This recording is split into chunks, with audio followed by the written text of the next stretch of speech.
Second takeaway was the significance of focusing and simplifying things. We noticed this very much when everyone gave presentations. One example was when they were talking about PDPs. We discussed hours, we for hours discussed the main image because it's such a huge lever.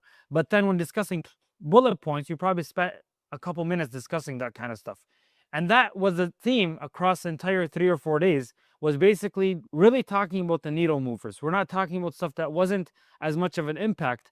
Another example was one guy talking about how he spent months focusing on supply chain and 3PLs. He went from paying $28 a pallet, I think, to around $13 a pallet. And he mentioned how that was going to save him $500,000 over the course of a year. Whereas on the other hand, if he spent that time, let's say, focusing on idle campaigns for his worst performing SKUs, it wouldn't have had that impact, $500,000 and bottom line profit. So that's where you have to understand what's really a huge lever in your business